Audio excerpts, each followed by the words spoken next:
warahmatullahi wabarakatuh. Halo, perkenalkan nama saya Mulyanti Saharun dan ini teman saya, Jun Christine. Hai, hari ini kita akan belajar tentang ilmu kimia dan peranannya. Ikutin terus ya. Pernah tidak kalian ketemu orang yang bilang kimia itu beracun lah, berbahayalah, bahkan dapat mematikan? Pokoknya anti banget sama yang namanya kimia. Sampai-sampai nyari sesuatu barang yang herbal dan cari produk yang ada tulisan tanpa bahan kimia. Nah, teman-teman, orang yang bilang kayak gitu berarti dia belum benar-benar kenal sama kimia. Kenapa? Karena tidak semua bahan kimia itu berbahaya. Justru, banyak sekali bahan kimia yang bikin kita tetap hidup. Contoh saja seperti udara yang kita hirup dan air yang kita minum. Contoh yang saya sebutkan tadi adalah zat kimia loh. Dari awal kita bangun sampai kita tertidur kembali, kita sudah berhubungan dengan kimia. Sekarang kita akan belajar lebih dalam tentang ilmu kimia.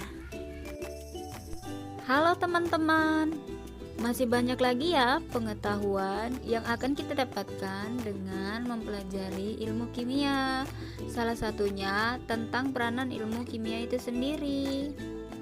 Ayo saya ajak teman-teman semua untuk bisa mengenal apa sih ilmu kimia itu dengan cara kita melihat di sekitar lingkungan tempat tinggal kita. Nah, peranan ilmu kimia ada pada berbagai bidang ya. Pada bidang yang pertama yaitu bidang kesehatan dan kedokteran. Teman-teman, kalian pasti pernah mengunjungi rumah sakit, apotik, dan klinik bukan? Adakah kalian pernah memikirkan bahwa tempat-tempat tersebut dikelilingi dengan peranan ilmu kimia? Mulai dari dokter, suster, petugas kesehatan, dan bahkan pasiennya. Kemudian obat-obatan yang mengandung bahan kimia. Namun, obat-obatan yang diberikan petugas adalah hal yang baik untuk menjaga kesehatan tubuh kita. Dan bukan hanya itu loh, peranan ilmu kimia pada bidang kesehatan dan kedokteran ini juga penting dalam mengembangkan vaksin tertentu dan membutuhkan pengetahuan yang mendalam untuk menjelaskan struktur virus secara kimiawi. Maka dari itu, ilmu kimia adalah peranan utama. Pada bidang yang kedua, yaitu bidang energi dan lingkungan. Teman-teman, tahukah kalian di Papua, khususnya Papua Barat, ada loh tambang minyak dan gas yang terletak di Sere Sorong dan Teluk Bintuni yang namanya perusahaan LNG.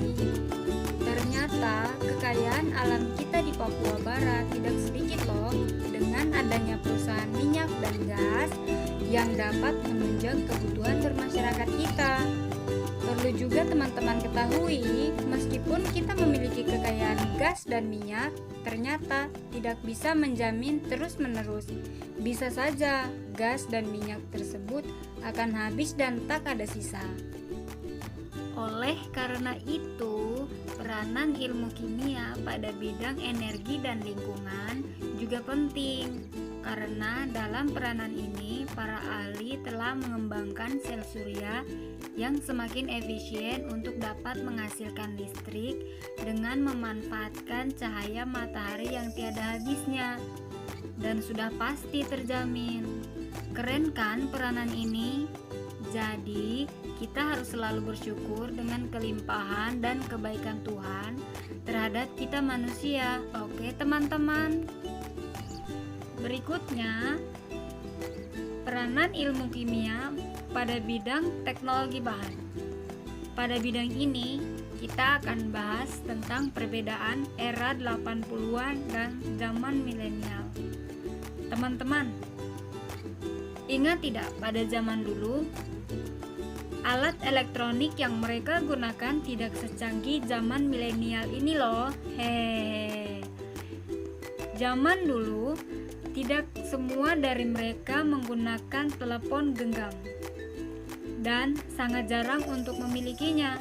Kalaupun ada, Lihat saja dari bentuknya, tebal dan besar. Begitupun dengan televisi. Zaman dulu hanya ada namanya televisi tabung yang besar dan berat. Coba teman-teman bandingkan dengan zaman sekarang atau zaman milenial.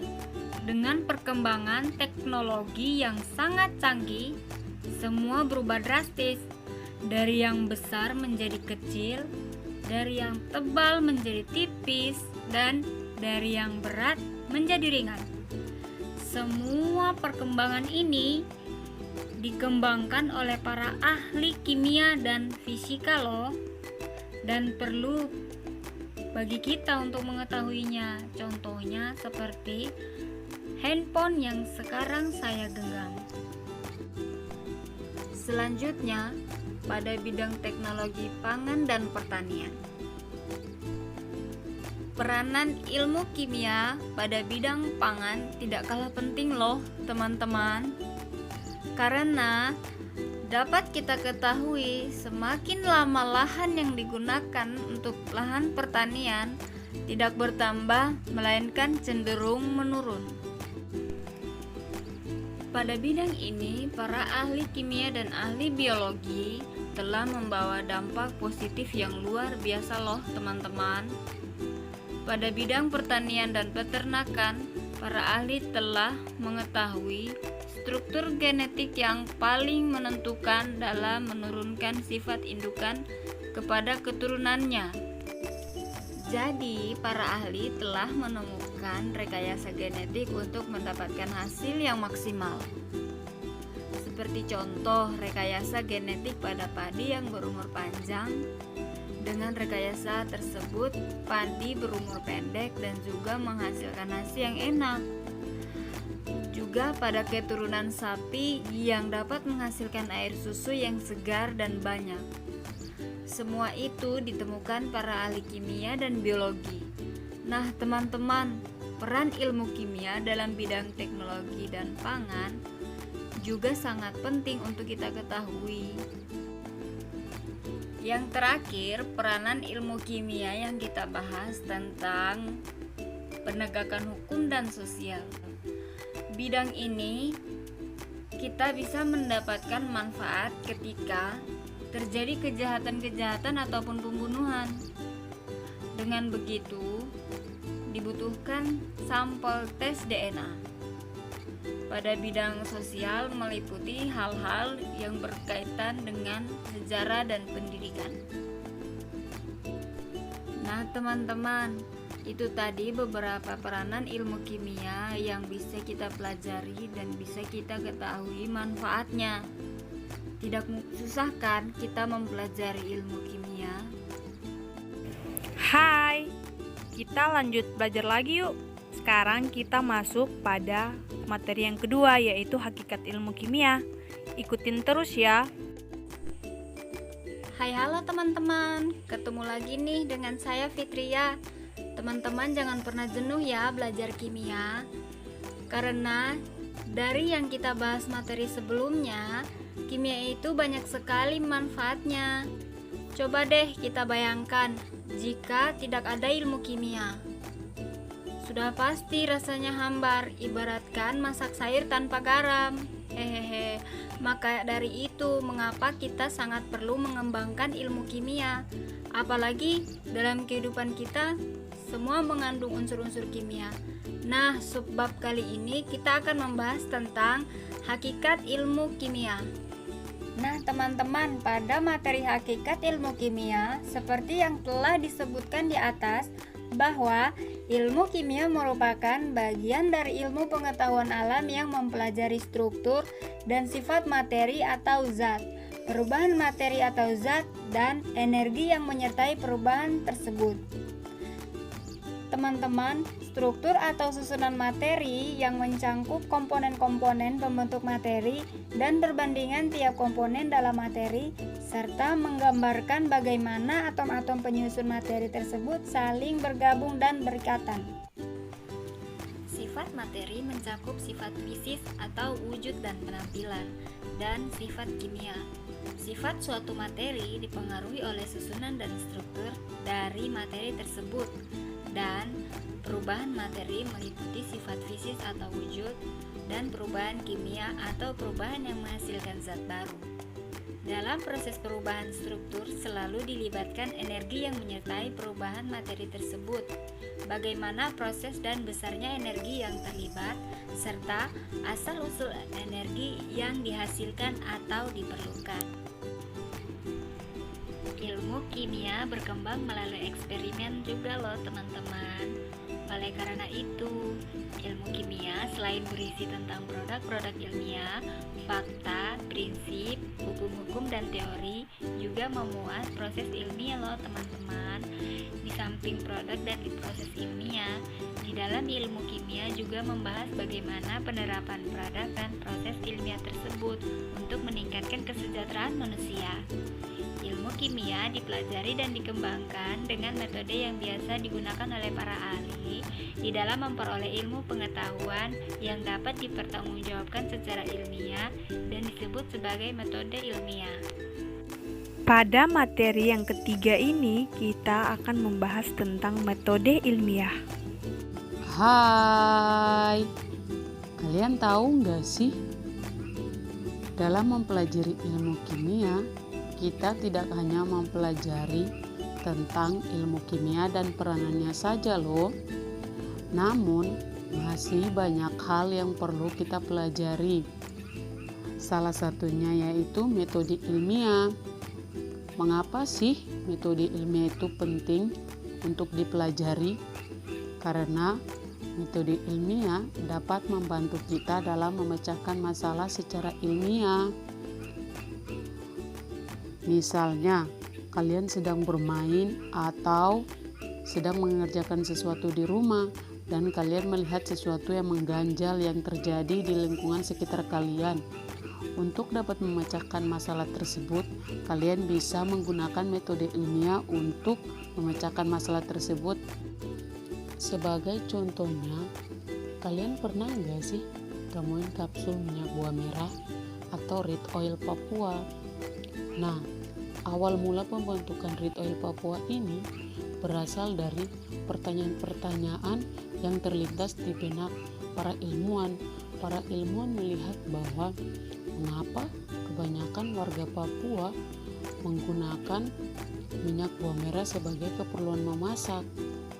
Apa manfaat dan kegunaan dari minyak buah merah tersebut? Nah, dari pertanyaan-pertanyaan tersebutlah para ilmuwan mulai mengkaji dan meneliti dengan menerapkan metode ilmiah sebagai salah satu metode atau langkah-langkah dalam pemecahan masalah tersebut.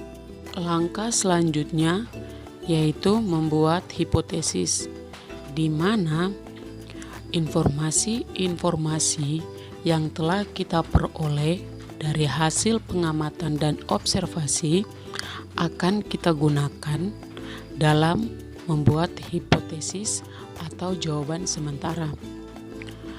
Jawaban sementara ini akan diuji hasil kebenarannya melalui eksperimen atau percobaan.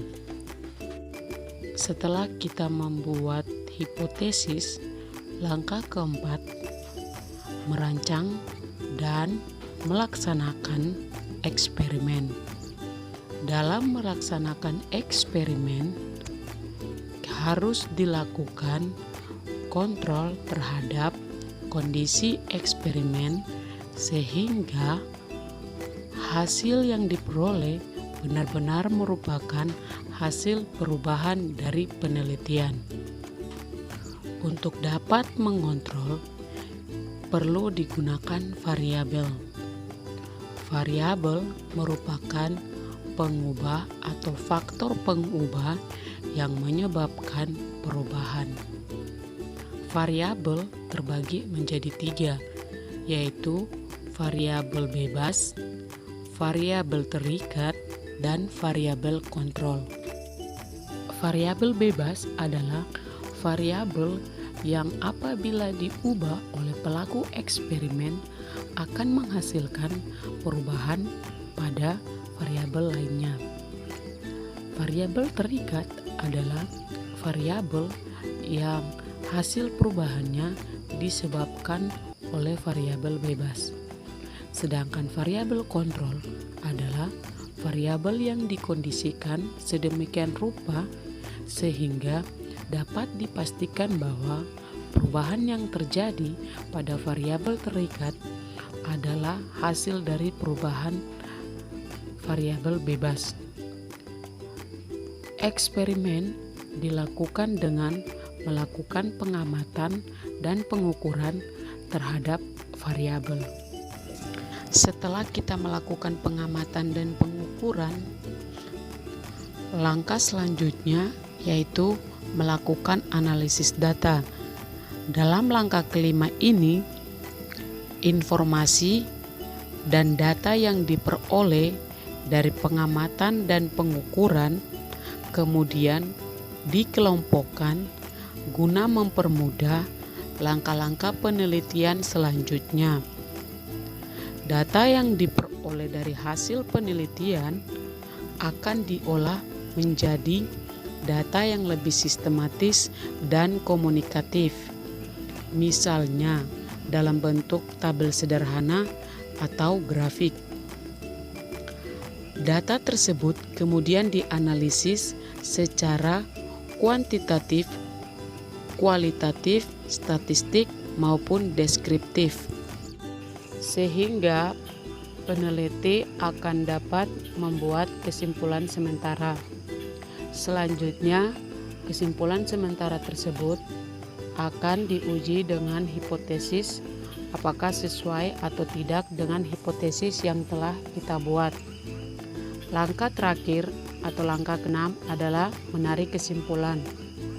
Tahap akhir dalam eksperimen adalah mengambil kesimpulan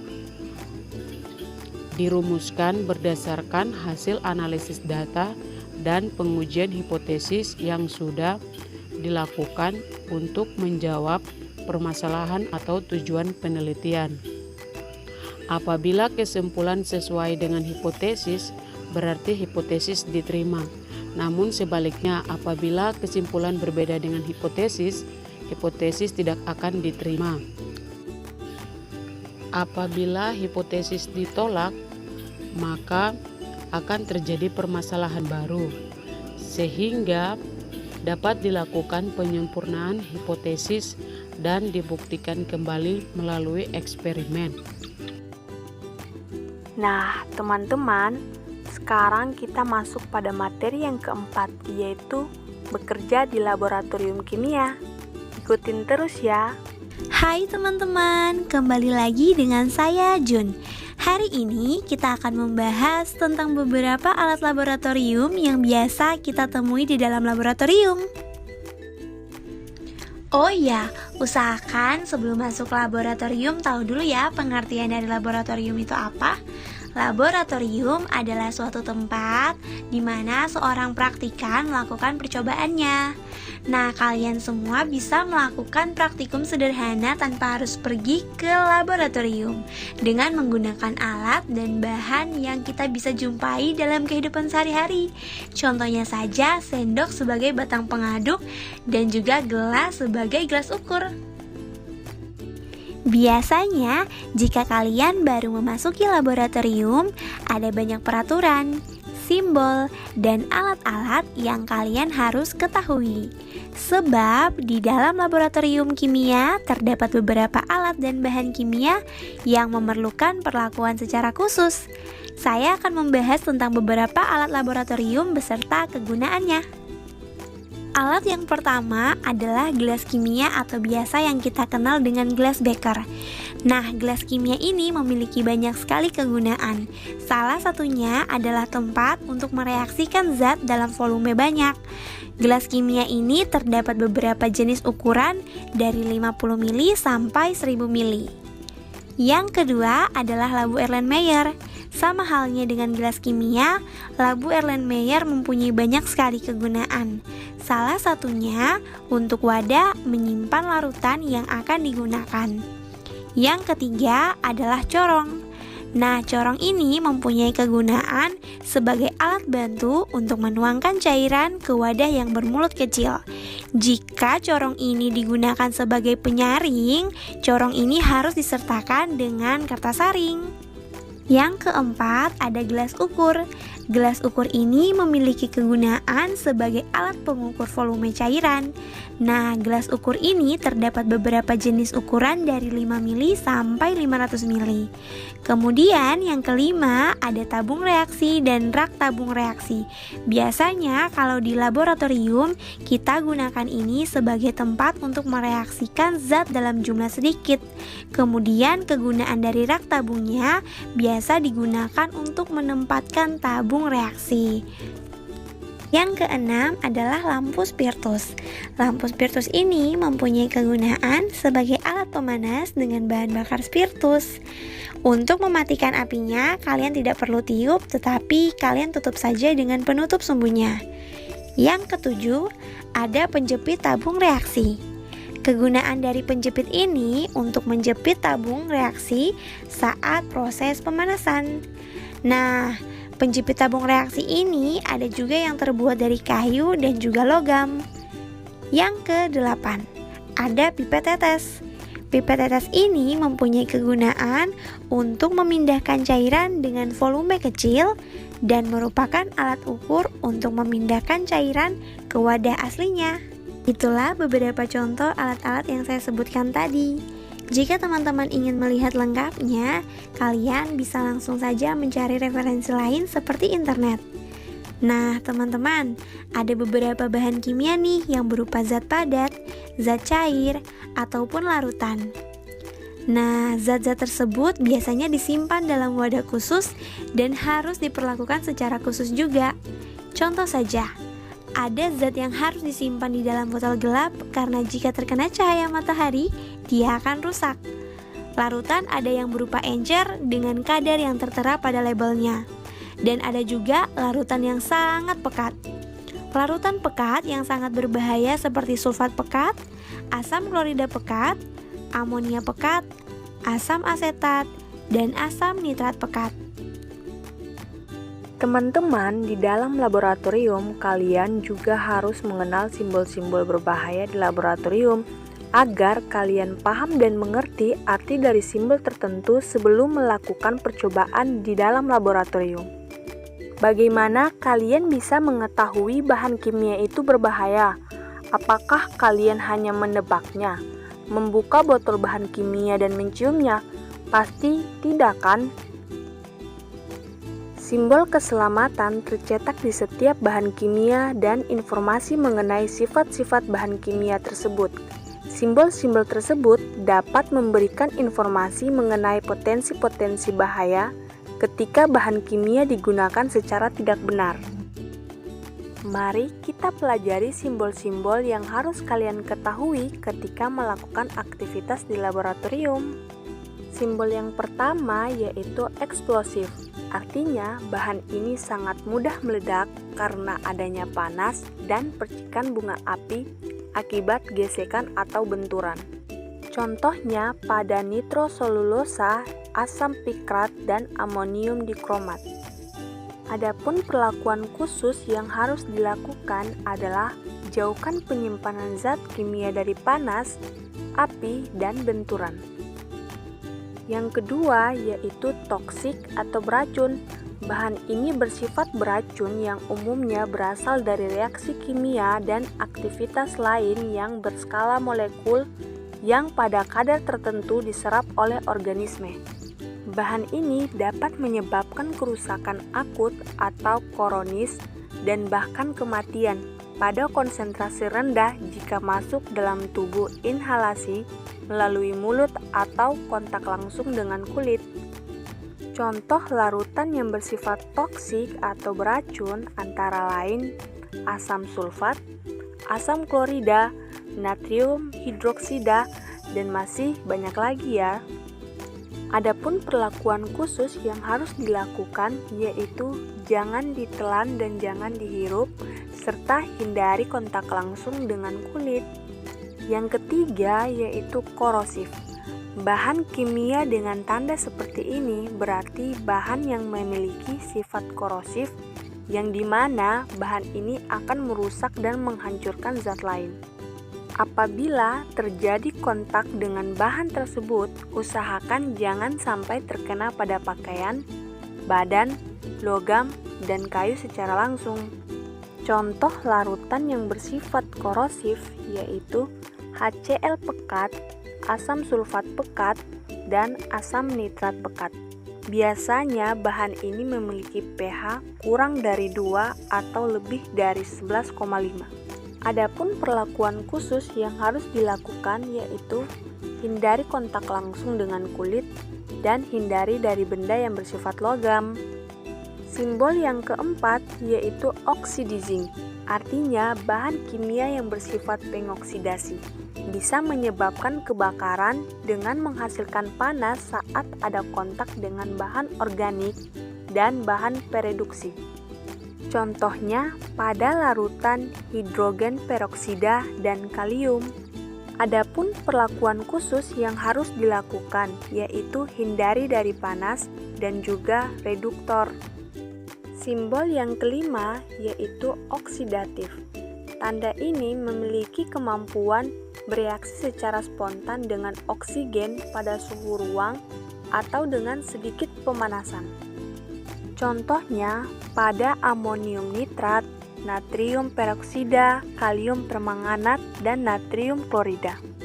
Adapun perlakuan khusus yang harus dilakukan yaitu jauhkan penyimpanan zat dari api karena sifatnya yang mempercepat kebakaran. Bahan ini sangat berbahaya apabila disimpan bersama-sama dengan bahan yang bersifat mudah terbakar. Simbol yang keenam yaitu mudah terbakar atau flammable. Bahan kimia dengan tanda seperti ini berarti memiliki sifat mudah terbakar. Contohnya pada bensin, etanol, metanol, aselon eler, alkohol, dan benzenat. Adapun perlakuan khusus yang dapat dilakukan yaitu jauhkan dari benda yang berpotensi mengeluarkan api. Yang ketujuh yaitu extremely flammable atau sangat mudah terbakar. Bahan kimia dengan tanda seperti ini memiliki sifat sangat mudah terbakar. Contohnya pada dietil eler dan propana. Adapun perlakuan khusus yang dapat dilakukan yaitu jauhkan dari campuran udara maupun sumber api. Simbol yang kedelapan yaitu harmful, artinya bahan yang bisa merusak kesehatan tubuh apabila kontak langsung dengan tubuh.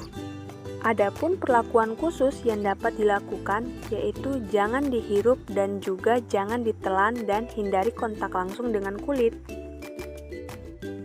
9 yaitu simbol radioaktif. Jika tidak perlu, jangan menggunakan bahan ini karena bahan ini mengandung sinar radioaktif yang dapat mematikan sel-sel tubuh. Contohnya pada karbon 14. Adapun perlakuan khusus yang dapat dilakukan yaitu penyimpanannya harus di tempat yang memiliki peralatan cukup untuk memproteksi radiasi. Tidak dicampur dengan bahan lain yang dapat membahayakan. Packing atau kemasan dari bahan radioaktif harus mengikuti ketentuan khusus yang telah ditetapkan dan keutuhan kemasan harus dipelihara. Nah, teman-teman, itu tadi beberapa simbol berbahaya di laboratorium yang kalian perlu ketahui. Jika teman-teman ingin melihat lengkapnya, silakan cari referensi lain seperti internet dan buku-buku lainnya.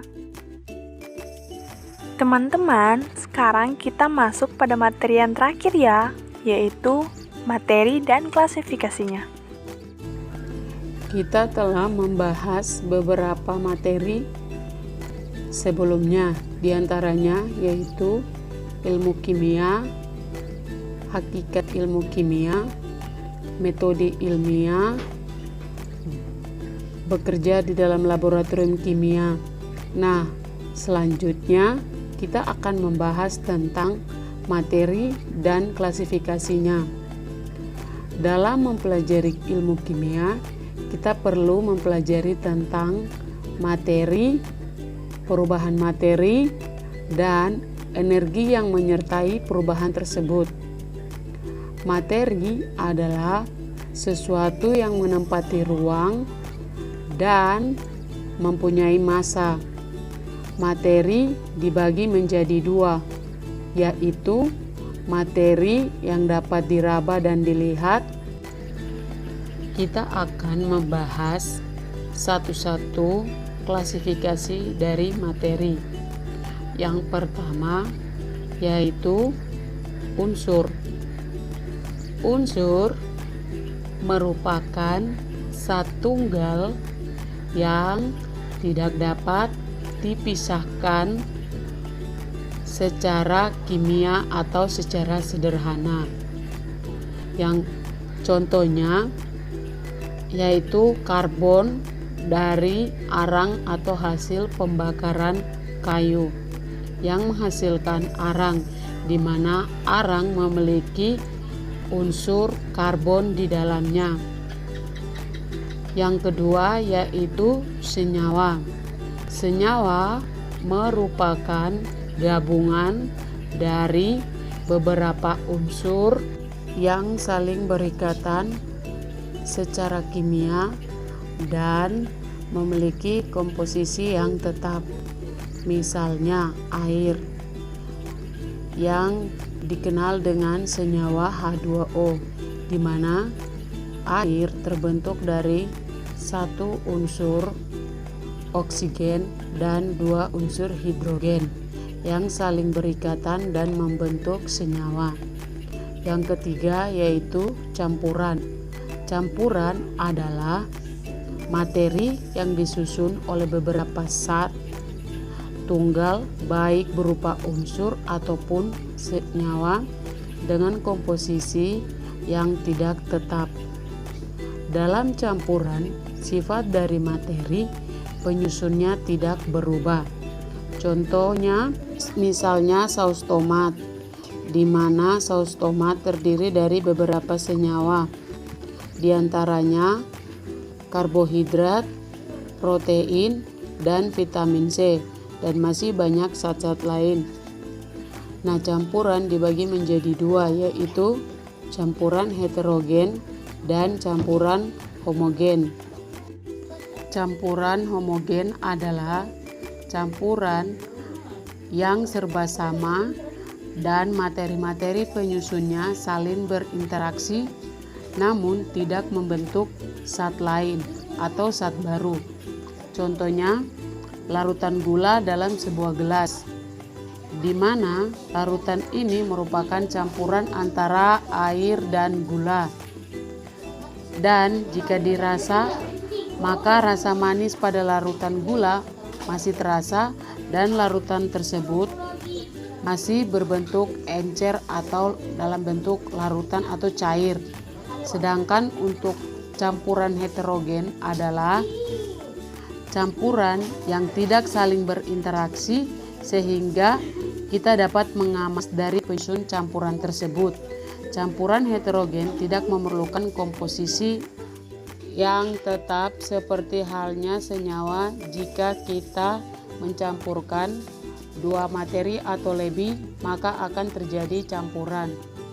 Campuran heterogen sama dengan campuran serba aneka, di mana materi-materi penyusunnya tidak dapat atau masih dapat dilihat dan tidak dapat menghasilkan zat lain. Contohnya seperti campuran antara air dan minyak, di mana fase antara air masih terlihat dan fase antara minyak dapat terlihat pula.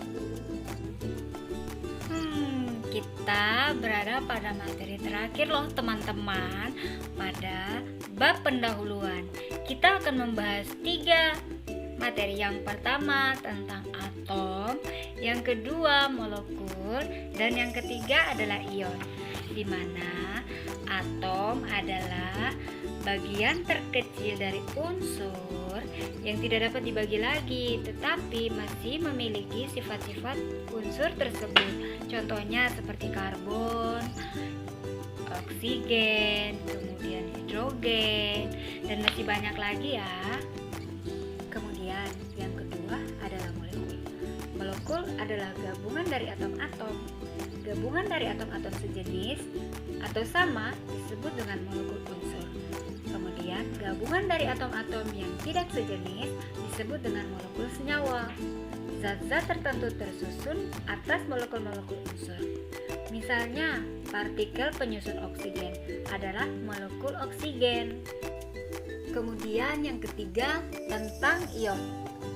Ion merupakan atom atau sekelompok atom yang bermuatan listrik. Beberapa senyawa tertentu tidak tersusun atas molekul, tetapi tersusun atas ion-ion dan disebut dengan senyawa ion. Contohnya seperti ion aluminium, ion natrium, ion fluorin, dan ion magnesium. Kemudian masih banyak lagi contoh-contoh ion dalam kehidupan kita sehari-hari. Jadi, mata pelajaran kimia tidak susah kan teman-teman? Setelah kita pelajari bersama, banyak sekali manfaatnya dalam kehidupan sehari-hari maupun berbagai bidang di belahan dunia. Pada intinya, semua yang ada memiliki sifat kimia dan membutuhkan pengetahuan ilmu kimia. Sampai di sini dulu ya teman-teman pembahasan kita di bab pendahuluan. Terima kasih banyak dan semoga bermanfaat bagi kita semua. Jangan lupa pakai masker dan jangan lupa menjaga kesehatan kalian ya teman-teman. Happy studying chemistry.